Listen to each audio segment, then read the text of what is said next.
বাংলাদেশ ক্রিকেটের ইতিহাসে এমন সময় খুব কমই এসেছে যখন একজন খেলোয়াড়কে ঘিরে আন্তর্জাতিক ক্রিকেট রাজনীতি, সম্প্রচার যুদ্ধ, বিশ্বকাপ ভেন্যু বিতর্ক এবং দুদেশের সম্পর্ক একসাথে জড়িয়ে গেছে। এই মুহূর্তে সেই কেন্দ্রবিন্দুতেই রয়েছেন মুস্তাফিজুর রহমান। সবকিছুর শুরু আইপিএল 2026 মৌসুমের আগে কলকাতা নাইট রাইডার্স 9.2 কোটি রুপিতে মুস্তাফিজকে দলে নিয়েছিল। হঠাৎ করে board of control for cricket in ইন্ডিয়ার নির্দেশে কেকেআর মুস্তাফিজকে দল থেকে বাদ দিতে বাধ্য হয়। কোনো আনুষ্ঠানিক ক্রিকেটিং কারণ বা পারফরমেন্স সংক্রান্ত ব্যাখ্যা প্রকাশ্যে জানানো হয়নি। বাংলাদেশের ক্রিকেট বোর্ড ও সরকার এই সিদ্ধান্তকে অপমানজনক এবং অসম্মানজনক হিসেবে দেখে। বাংলাদেশের ক্রিকেট মহলে এটাকে শুধু একটি ফ্র্যাঞ্চাইজি সিদ্ধান্ত না বলে বরং বোর্ড লেভেলের রাজনৈতিক সিদ্ধান্ত হিসেবে ব্যাখ্যা করা হয়। এই ঘটনাটি বাংলাদেশের জনগণের মধ্যে তীব্র ক্ষোভ সৃষ্টি করে, কারণ মুস্তাফিজ কেবল একজন ক্রিকেটার নন, তিনি বাংলাদেশের জাতীয় গর্বের প্রতীক। সামাজিক যোগাযোগ মাধ্যম, সংবাদ মাধ্যম এবং ক্রিকেট বিশ্লেষকদের আলোচনায় বিষয়টি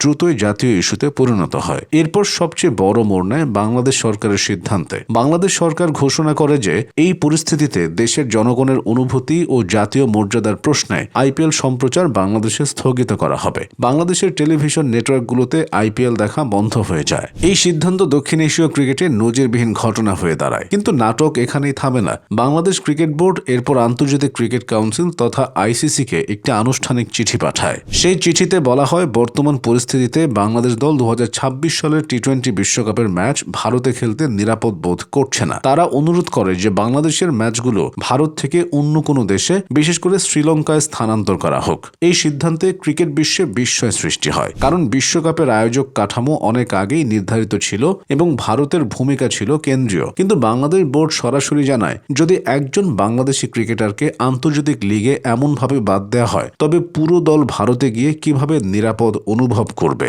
এই যুক্তিতেই তারা বিশ্বকাপে ভারতে খেলতে অস্বীকৃতি জানায়। এ পর্যায়ে বিষয়টি শুধু খেলাধুলার ইস্যুতে সীমাবদ্ধ থাকেনি, এটি দুদেশের কূটনৈতিক সম্পর্ক, মিডিয়া কভারেজ এবং আন্তর্জাতিক ক্রীড়া রাজনীতিতে আলোচিত ইস্যুতে পরিণত হয়। আইসিসি পরিস্থিতির গুরুত্ব বুঝে দ্রুত মধ্যস্থতায় নামে। আইসিসি কর্মকর্তারা বাংলাদেশ ক্রিকেট বোর্ডের সাথে আলোচনা শুরু করে। তাদের উদ্দেশ্য ছিল বাংলাদেশকে রাজি করানো, যাতে তারা ভারতে গিয়ে বিশ্বকাপ ম্যাচ খেলতে সম্মত হয়। তবে এখন পর্যন্ত কোনো চূড়ান্ত সমাধান হয়নি। আইসিসি প্রকাশ্যে জানিয়েছে যে তারা বিষয়টি অত্যন্ত সংবেদনশীলভাবে দেখছে এবং সব পক্ষের সঙ্গে আলোচনা চালাচ্ছে। এই উত্তেজনার মধ্যে আরও একটি গুরুত্বপূর্ণ দিক উঠে আসে। মুস্তাফিজ নিজে এই সিদ্ধান্তে আর্থিকভাবে বড় ক্ষতির মুখে পড়েন, কারণ কেকেআর তাকে বাদ দেওয়ায় তিনি তার 9.2 কোটি রুপির চুক্তির অর্থ পাচ্ছেন না। একাধিক প্রতিবেদনে বলা হয়েছে এই অর্থ ফেরত পাওয়ার আইনি সুযোগও সীমিত। অর্থাৎ মাঠের বাইরের এই সিদ্ধান্ত সরাসরি মুস্তাফিজের ক্যারিয়ার ও জীবিকায় প্রভাব ফেলছে।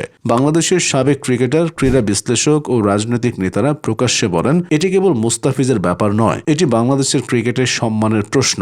ভারতের সংবাদ মাধ্যমেও বিষয়টি নিয়ে ব্যাপক আলোচনা শুরু হয়। কিছু ভারতীয় সাবেক ক্রিকেটার বলেন, এই ধরনের রাজনৈতিক টানাপোড়েন ক্রিকেটের জন্য ক্ষতিকর। অন্যদিকে অনেকে মনে করেন বাংলাদেশ অতিরিক্ত কঠোর অবস্থান নিয়েছে। বর্তমানে পরিস্থিতি এই পর্যায়ে দাঁড়িয়ে আছে, বাংলাদেশ আইপিএল সম্প্রচার বন্ধ রেখেছে, বিশ্বকাপে ভারতে খেলতে অস্বীকৃতি জানিয়েছে, আইসিসি মধ্যস্থতা চালাচ্ছে এবং মুস্তাফিজ আইপিএল এর বাইরে পড়ে আর্থিক ও পেশাগত ক্ষতির সম্মুখীন হয়েছেন।